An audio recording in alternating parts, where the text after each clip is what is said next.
Hi guys, and welcome to another episode of Kabir Considers. In this video, I'm going to react to Hurricane Beryl. So from what I've just seen, like literally right now, it's approaching landfall in Texas. So, any Texans, please stay safe, like find shelter. I'm not sure what the proper hurricane protocol is, but I'm guessing it's just stay inside, is it stay low? I'm not really sure, but, follow the protocol, stay safe. I don't know how much longer. I'm guessing by the time this video goes out, it would have made landfall in Texas. But yeah, it feels like hurricane season has started early, hasn't it? It definitely feels like, because hurricane season usually I think starts in August or middle of July, but it started, Hurricane Beryl has been around for about a week, almost a week now. So yeah, I don't know whether it's global warming that's caused this, or climate change, or if this is normal. Let me know. So yeah, like this, we're also going to see some of the effects of Beryl. I think it's really devastated parts of Jamaica and Barbados. The centre of the storm is by Grand Cayman Island, and it weakened a little while ago to a Category 3 with 125 mile per hour winds, about 250 kilometres an hour. Forecasters warn it's still very dangerous. So far, Beryl has killed at least 8 people across the Caribbean. Hours ago, the hurricane pounded southern Jamaica with slightly stronger winds, torrential rains, and storm surge of about 9 feet. The storm knocked down trees and power lines and damaged buildings. Earlier, CNN's Rafael Romo filed this report from Kingston. It's hard to remain standing because the winds are just very, very powerful. Dude, should he be outside? We have seen how lots of debris have been blown off in the last few minutes. And also how the roof was blown off on top of that building right there.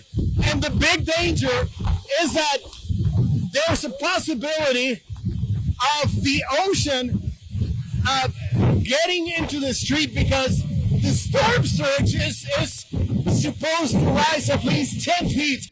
Dude, why have they got him outside? Like, Hurricane Beryl is due to make landfall on Mexico's Yucatan Peninsula on Friday. A long-range forecast suggests it could hit Texas, and some officials there are... Good morning to you. I'm Fox 26 meteorologist John Dawson. I'm here to give you an update on Hurricane Beryl as it is begun to make its landfall. Hasn't officially made a landfall yet, but we're seeing the strongest of the rains and the winds that are associated with that eye wall beginning to make their impacts on land. So I think within the next hour, we will have a landfall with Hurricane Beryl. The 1 a.m. update has the winds increasing now to 80 miles an hour, and the pressure has dropped a little bit as well. And those are signs, again, of a strengthening system. What is the really good news, though, is that there's not any water left for this to keep strengthening. But I think it's going to maintain its strength that it has right now for a little bit longer as it begins to move over land. So we're continuing to watch this official landfall as it's going to take place within the next hour. And the National Hurricane Center will be the ones who make that official indication. But at this point, it does look like the way this is trying to ramp up in strength that we could continue to see hurricane force winds all the way as far north as Interstate 10, somewhere between Katy and the downtown Houston area. what causes hurricanes to start? Like, is it similar to tornadoes where it's hot air meeting moisture, something like that? It's kind of the ballpark on where we're looking at this track headed, and then it will then rapidly weaken as it moves into 7 o'clock tonight. We're looking at only 45 mile an hour winds. By the time we get to early on Tuesday, we've got this even out of the state of Texas. So here's a look at the radar imagery. And again, you could It's hard to pick out that exact location of that eye. Maybe it's wobbling a little bit even as it begins to make its landfall. But again, it's very close, and you can see just round after round of these heavy, heavy rains. The winds are mixed in with that. That's all beginning to hit the Lake Jackson, the Freeport area. All that's going to continue over the next couple of hours, and you can begin to see the rains making their way into downtown Houston as well. And soon there's going to be mixing in a lot of those heavier downpours with it. So that's why we've been talking about for a while, everybody needs to be where they're going to be by midnight so that we can kind of have this storm move through and we can all shelter in place. Let's talk about winds for a minute. Again, this has got that. Okay, so shelter in place, just don't move. Like find a premises and just stay there, ride it out. That counterclockwise rotation of the winds moving around that storm. Sustained winds. We've got 30-mile-an-hour winds in Galveston, 28 down in Freeport. Matagorda now coming in at 41 mile per hour sustained winds. So those tropical storm force winds already making their way into Matagorda. And then when we look at gusts that we've recorded, we've gotten 45-mile-an-hour gusts in Freeport. This is where we're really seeing the heaviest of the rain happening right now. And how about Palacios with 54-mile-an-hour wind gusts already recorded? So that's going to be something that we're continuing to watch as well. Let's take this county by county for just a minute on Beryl. This is Galveston County to begin with. The rainfall totals could be 5 inches of rain in Galveston County. The winds were certainly going to be in the range of 40 to 45 miles per hour. And the wind gusts could be even up to 75 miles an hour as this hurricane makes its landfall. How long does hurricane season usually last? Is it a full season, so 3 months? Or, I mean, surely not.